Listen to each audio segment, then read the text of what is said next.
나이가 들면 들수록 뭘 배우는 걸 굉장히 이렇게 꺼려하고 힘들어하는데요. 그것은 배워도 자꾸 까먹기 때문에 그렇기도 하고, 또 이렇게 머릿속에 잘 안 들어왔어. 이해가 또 잘 안 돼서 그렇기도 합니다. 그런데 그렇다고 해서 이렇게 더 안 해버리면 뇌는 노화가 더 빨라지고 늙으면 더 빨리 와서 나이가 80인데도 90세처럼 보이고 90 얼마 안 가서 이제 몸이 사그라들고 그래요. 근데 이렇게 연세가 많아도 자꾸 배우려고 하고 생각하려고 하고 이해하려고 하고 화합하려고 하면 나이가 100세가 되어도 80세처럼 보일 수가 있어요. 그리고 무엇보다도 내가 많이 배우고 이해하고 이렇게 화합하려고 하면 자식들에게 큰 복이 돼요, 그게. 공부 안 하고 그런 이렇게 되면 자식들에게 부모는 짐이 되고요. 내가 공부를 하고 이해하고 배려하고 마음이 넓고 뭐 이렇게 화합하려고 자꾸 하고 또 희생하려고 자꾸 하고 그렇게 하면 할수록 자식들에게 큰 힘이 돼요. 이 세계가 살아가는 게 얼마나 각박한지는 알잖아요. 그래서 혼자 살아가기가 힘들어. 그런데 우리 어머니, 우리 아버지가 연락을 했더니 한 번씩 찾아뵀더니 참 지혜로우시더라. 그러면 이제 이렇게 의지처가 되고 그래요.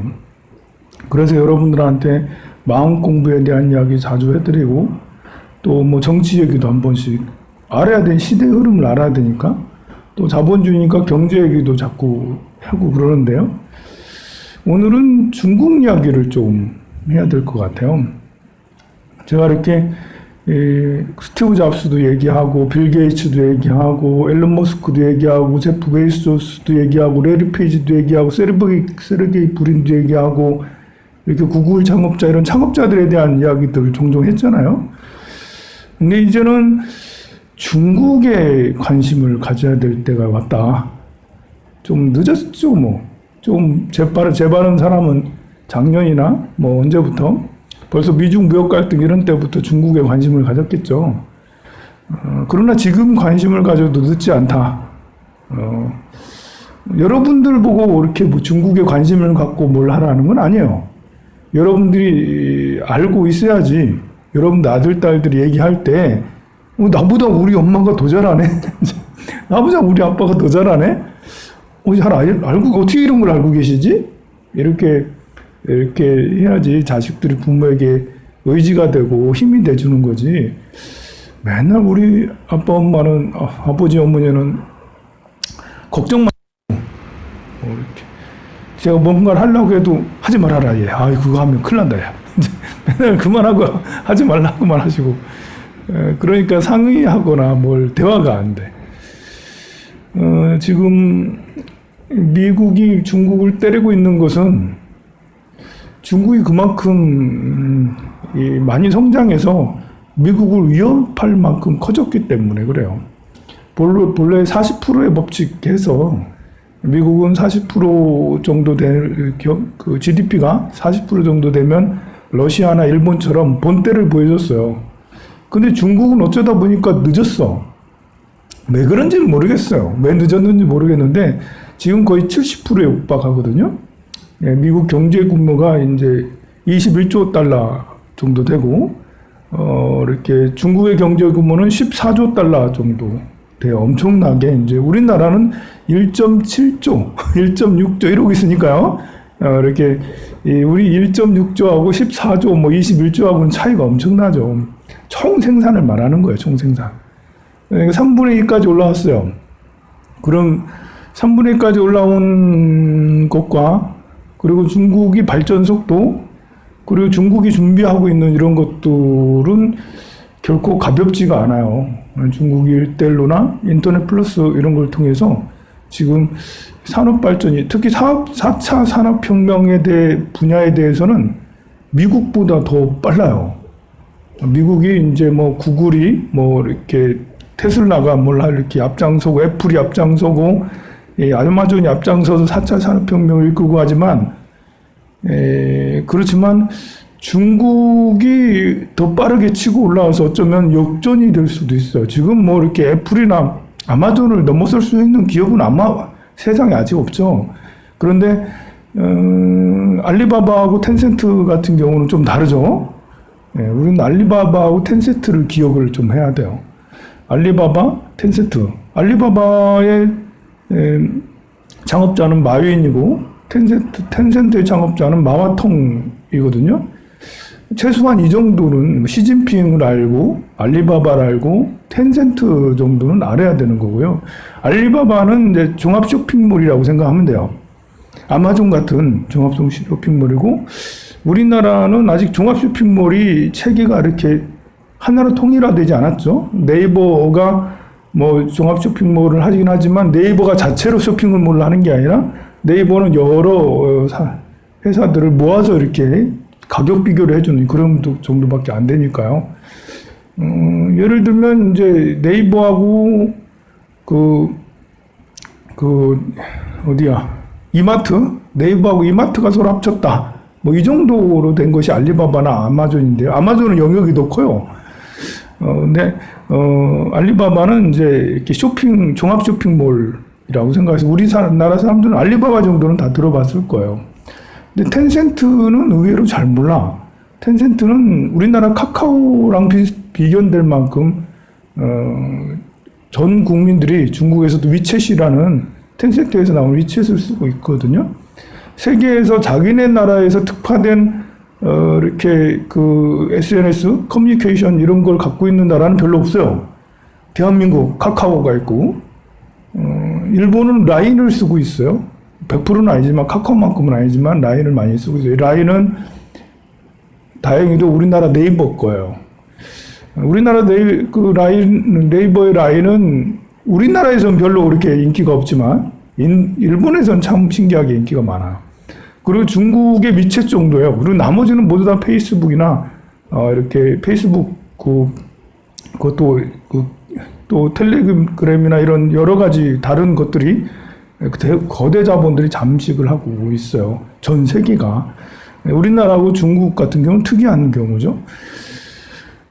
알리바바 같은 경우는 이제 중국 사람들의 소비 문화 패턴을 완전히 바꿨는데요. 우리가 이제 옛날에 우리는 음반이 LP 음반부터 시작을 했죠. LP 음반에 테이프 나왔죠. 그 다음에 CD 나왔죠. 그 다음에 DVD 나왔죠. 그 다음에 MP3가 나오고 지금처럼 이렇게 됐어요. 근데 후진국들은 LP판도 구경하기 어렵고 테이프 겨우 듣던 거기에서 CD라는 걸 구경하기가 어려웠어요. 근데 갑자기 MP3를 확 넘어가게 되죠. 우리나라는 이제 금융결제도 통장 거래, 처음에는 장롱이죠. 장롱에다가 이제 얼마 넣어놓고, 그러다가 통장 개설해서 통장으로 하고, 그러다가 이제 그 카드, 그 다음에 이제 현금 카드, 그 다음에 신용카드를 하고 난 다음에, 그 다음에 핸드폰으로 이제 무슨 네이버페이, 뭐 카카오페이 이러면서 삼성페이 뭐 이런 것들을 페이로 쓰고 있는데, 아직까지 신용카드 신용카드 거래가 이런 페이, 삼성페이나 네이버페이보다 훨씬 더 많죠, 신용카드가. 그런데 중국에는 단계가 휘잉휘잉해서 테이프에서 MP3로 넘어온 것처럼 역시 인도 같은 데는 통장 개설 작년 몇 년 동안 통장 개설을 하라고 정부에서 엄청나게 홍보해서 통장 개설해서 이제 신용카드를 갖게 하는 게 굉장히 이렇게 인기가 이렇게 몇 년 사이에 이 통장을 개설해서 신용카드 한 사람들이 엄청나게 늘었거든요. 그냥 그 돈 없이 살다가 장롱으로 살다가 지금 인도 정부의 총리가 되면서 갑자기 통장에 신용카드를 딱 갖게 된 거예요. 정부에서 정책적으로. 예전엔 통장 개설하려면 돈 내고 통장을 개설했어야 돼. 그러니까 통장 개설 안 한 거예요, 사람들이. 무슨 돈까지 한 5만 원씩 내가지고 통장 개설한다는 게 말이 안 되잖아, 우리나라하고 생각을 하면. 중국도 비슷한 거예요. 중국도 경제 발전이 빠르면서 신용카드를 거치지 않고 바로 삼성페이나 이런 것처럼 알리페이로 넘어가는 거야. 알리바바에서 나오는 알리페이, 그로 확 넘어가죠. 신용카드 몰라. 그냥 알리페이로 해. 심지어 거지들도 이렇게 기부를 받으면, 거지가 기부를, 그러면 이렇게 QR코드, QR코드 해가지고 찍어주세요. 그래가지고 거지가 기부받는 것도 본인만의 QR코드를 갖고 있어야 돼. 이렇게 QR코드를 만들어야 돼. 왜냐하면 사람들이 현금을 안 들고 다녀. 우리나라는 현금 안 들고 다니고 신용카드를 들고 다니잖아요. 근데 중국은 핸폰을 들고 다녀요. 폰을. 그래서 알리페이 같은 거를 결제를 하고, 그리고 아주 빠르게 그 시스템이 넘어갔어요. 그러니까 그렇게 될 수 있었던 것도 이 정부 주도로 할 수 있으니까 그래요. 제가 작년, 재작년에 중국에 갔을 때 참 놀라운 것은, 엔진 그 오토바이가 한 대도 없었다는 거예요. 깜짝 놀랐어요. 세상에 오토바이가, 엔진 오토바이가 왜 한 대도 없지? 우리는 오토바이 지나가면 매연 쾌쾌하잖아요. 거기는 한 대도 안 보여요. 한 대도. 어떻게 그럴 수 있지? 야, 이거는 이제 미국이나 우리나라 같은 자본주의에서는 있을 수가 없는 일이죠. 이게 자기 자본인데, 자기 재산인데, 정부에서 너 그거 그만해. 무조건 전기 오토바이로 해야 돼. 라고 이렇게 모든, 물론 뭐 제가 간 데는 북경하고 일부 지역이었지만, 상해나 일부 지역이었지만, 다른 데는 어떤지 모르겠는데, 제가 간 지역에는 전부 다 100% 전기 오토바이였어요. 그렇게 아주 빠르게 변할 수 있죠. 전기 오토바이가 빠르게 개발되면 2차 전지도 역시 오토바이에 들어가는 2차 전지 회사들도 대박이 나고 엄청난 부를 누리겠죠.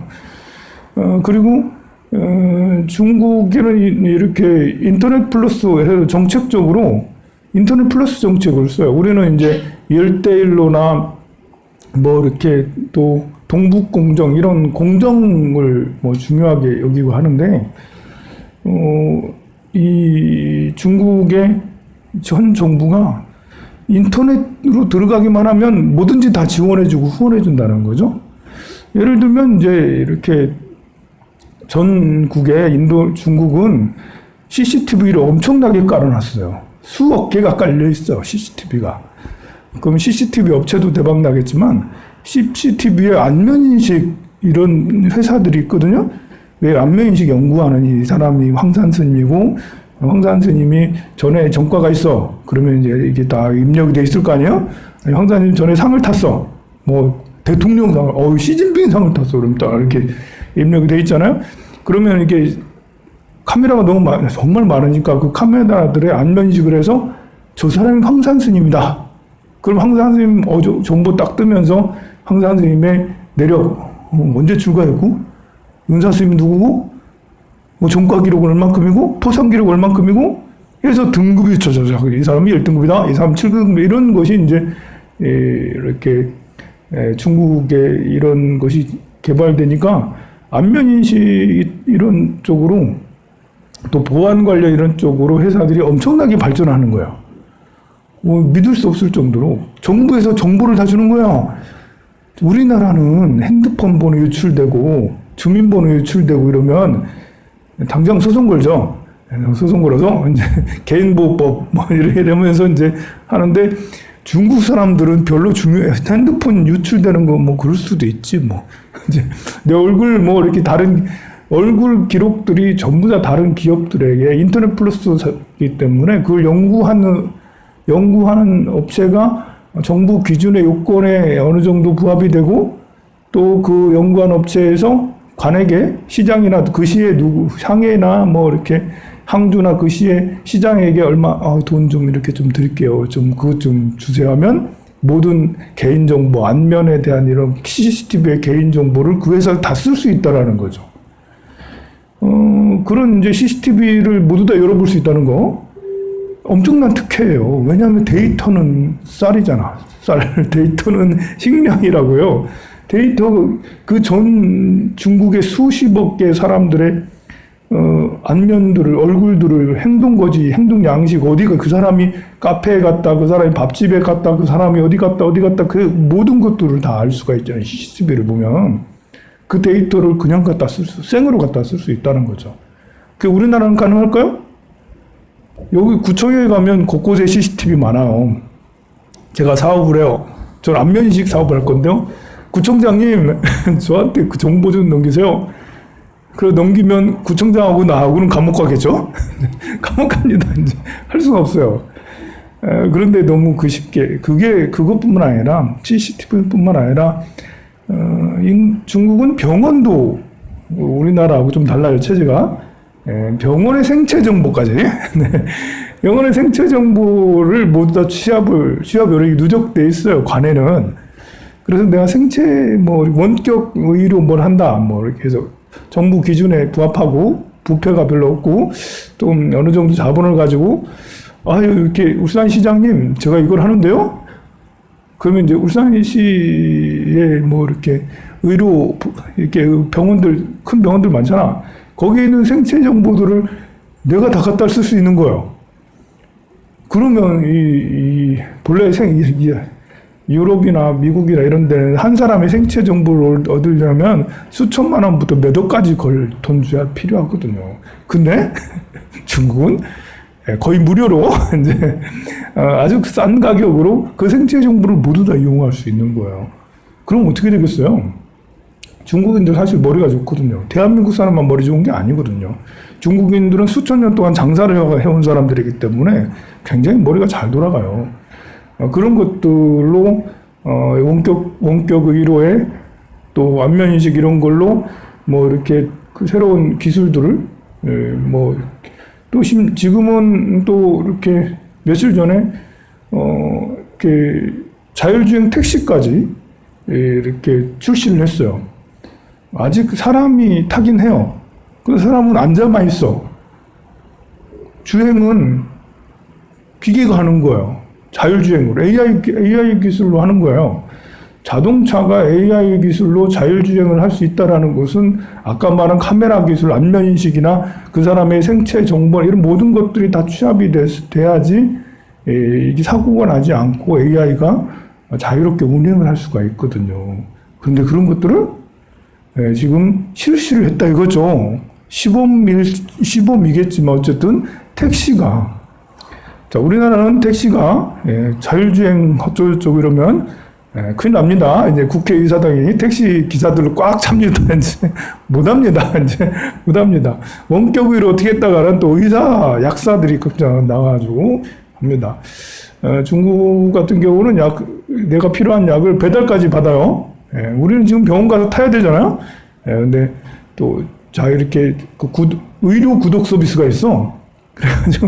그래가지고 의료 한 달에 이제 10만 원씩 내면 병원 의사가 이렇게 해가지고 이렇게 잘 계신가요? 그래서 이제 한 번씩 점검해주고 당신에게 필요한 건 비타민입니다. 비타민 드세요. 당신에게 필요한 것은 철분이에요. 철분 드세요. 당신 위가 안 좋으시네요. 당신의 신장이 안 좋으시네요. 우리는 지금 직접 정기검진을 받으러 가야 되잖아요. 근데 구독료를 내면 그러면 해준다는 거죠. 그런 걸. 그걸 비롯한 택시 이렇게 도쇼핑 이런 모든 것들이 이거는 알면 할수록 너무 놀랍다. 이거는 이러다가는 이렇게 미국을 제치는 거 아니야? 할 정도로 중국에게 가장 위험한 건 공산당이죠. 공산당의 체제가 너무 억누르는 독재 체제가 언제 붕괴될지 모르는 이거 말고는 위험이 별로 없어요. 그런데 공산당 체제가 오히려 4차 산업혁명을 이렇게 앞당기는 데는 훨씬 더 빠르게 할 수 있다. 우리나라는 굉장히 뒤처져 있죠. 거기에 중국에 비하면. 우리나라는 이제 이쪽 분야에 대해서는 데이터 분야에서는 후진국이에요. 우리 대한민국 사람들은 우리나라가 이제 무슨 인터넷이 쫙 깔려 있고 빠르고 그렇다고 자랑하고 그러지만 그 2000년대 초반 얘기고 지금 데이터 산업 분야에서는 후진국처럼 돼 있거든요. 다행히 이번 코로나 사태로 정부에서 그린 뉴딜, 디지털 뉴딜 정책을 발표하면서 관이 적극적으로 수십조, 뭐 100조, 200조를 쓰면서 그 정책을 쓰고 있죠. 근데 이 정책을 벌써 중국은 20년 전부터 썼다라는 거예요. 우리는 그렇게 느리다라는 거예요, 지금. 그러니까 민주주의 체제가 장점도 있지만 이런 분야에 대해서는 저런 이렇게 사회주의 체제에 뒤지게 되는데 지금 뭐 그건 앞으로 어떻게 될지는 모르죠. 다만 우리는 중국에 관심을 가질 때가 됐다. 우리가 무시하던 중국이 아니다. 짱꼴라 이러면서 짱깨 이런 게 아니라 어쩌면 미국과 지금 싸우다가 미국을 제칠 수도 있는 그런 나라가 될 수도 있고 아니면 투톱으로 미국, 중국 투톱으로 갈 수 있는데 그러면 우리는 어떤 자세를 취해야 되냐? 여러분들이야 열린 자세고 여러분들 아들딸들은 미국하고 무역을 해왔고 했듯이 중국하고도 무역을 해야 되는 또 미국에 투자를 많이 했거든요. 이번 이제 이렇게 사태, 이번 작년 올해 테슬라에 엄청나게 우리 대한민국 사람들이 투자를 했어요. 근데 테슬라가 지금 작년만 해도 $300 하던 주식이 지금 $1,500 됐거든요. 5배 올랐어요. 여러분들 아들, 딸 중에 누군가 그래서 테슬라에 이렇게 투자를 한 사람도 있을 거예요. 그렇게 5배로 슝 오르고 한 것처럼 중국의 어떤 것들도 역시 우리가 투자의 대상이 될 수가 있는 곳이기도 하고 또 중국 산업들을 우리가 갖고 오든지 수출을 하든지 하는 그런 것도 충분히 열린 전망이 있는 그런 곳이기 때문에 여러분들이 직접은 못해도 알고는 있어야 된다. 더욱더 자세한 이런 것들은 앞으로도 제가 종종 말씀을 드리도록 하겠습니다. 성불하세요. 오늘 떡은 제가 이렇게 약간 달달하게 했어요. 오늘 일요일이고 해서 세서 아이들도 이렇게 주고 해야 돼서 달달하게 했거든요. 그래서 스님은 오늘은 너무 단데 이러면서 이걸 어떻게 먹어 이러면서 그러지 마시고 오늘은 달콤한 맛을 좀 보세요. 달콤하게 사세요.